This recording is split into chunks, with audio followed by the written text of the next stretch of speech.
Welcome to K-Catalog, your Taglish Korean compilation.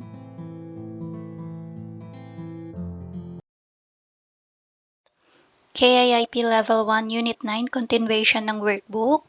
We are now in the application part, marahagi, speaking. So same lang tayo lagi ng instruction sa speaking. We're going to listen to the conversation and we're going to put the correct answer here sa blanks. So pakinggan natin, no? 말하기 1. 다음 대화를 듣고 빈칸에 알맞은 말을 쓰세요. 그리고 말해보세요. 1.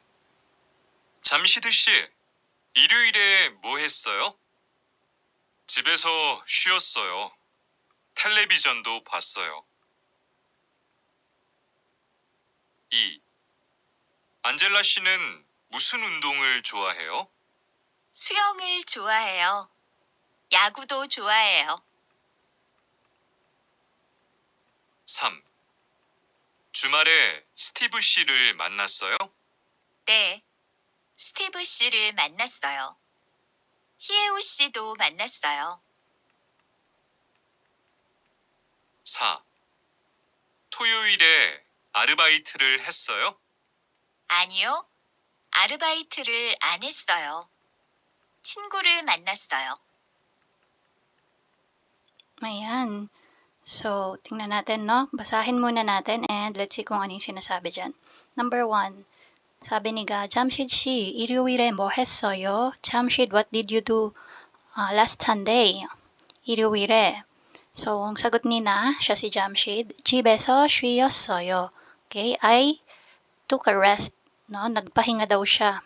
쉬었어요. And take note na past form yung ating sagot. So, remember, sa Unit 9 natin natutunan yung past form ng ating verb and adjective. So, ito yung in-apply natin dyan. And at the same time, yung grammar na myong sa plus do. Yan. So, ito yung dalawang grammar natin, no? Myong sa plus do at saka yung past form. At ot het. Okay? So, tingnan natin. Number 2, Angela 씨는 무슨 운동을 좋아해요? What kind of sports do you like, Miss Angela? So, yun yung question niya. So, ang sagot ni Miss Angela, 수영을 좋아해요. I like swimming. Tapos may dinagdag siya, no? Addition, 야구도 좋아해요. I like baseball too. So, yun yung sa English niyan. Or sa Tagalog, gusto ko rin yung baseball, no? So, again, do is din or rin or pati. Okay, so number 3. 주말에 스티브 씨를 만났어요. Did you meet Steve last week? Yan. So, sagot ni Na. 네, Steve 씨를 만났어요. Yes, I met Steve. So, 희애우 씨도 만났어요. Yun yung sabi niya. So, minute din daw niya si 희애우. Okay, I also met 희애우. Ayan. So, number 4. 토요일에 아르바이트를 했어요. So, nag-part-time daw ba siya ng Sabado? So, again, part-time yung arbeit. And then, sagot niya, 아니요, 아르바이트를 안 했어요. No, I didn't do part-time. 친구를 만났어요. I met my friend. Yan. So, that's for marahagi. Now, punta tayo sa listening. Number 2, 다음을 듣고 물음에 답하세요. Listen and answer the question. So, number 1 question, 희애우 씨는 주말에 무엇을 했어요? So, ano daw yung ginawa ni Mr. Hebu? Okay, what did he do on the weekend? Okay, Hebu shi, Mr. Hebu.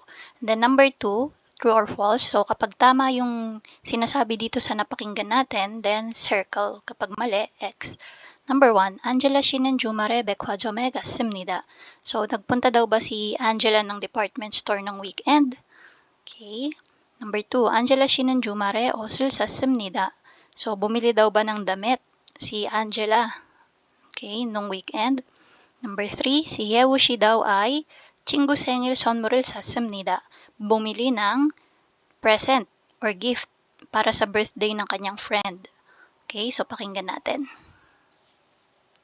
다음을 듣고 물음에 답하세요. 안젤라 씨는 주말에 뭐 했어요? 백화점에 갔어요.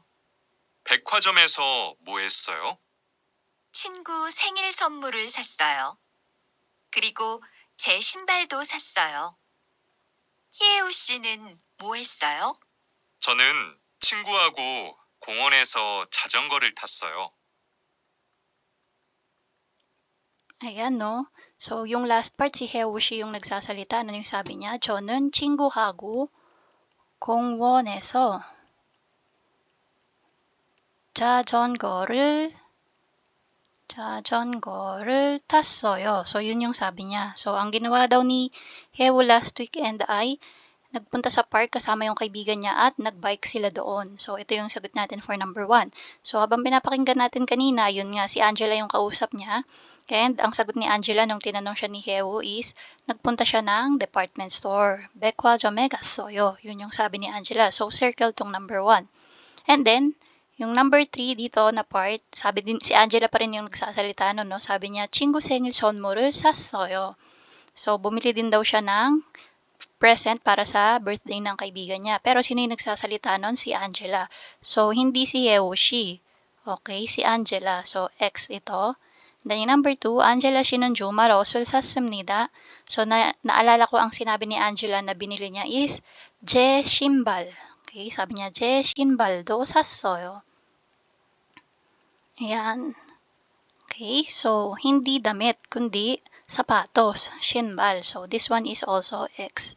So that's for listening. Now punta tayo sa reading.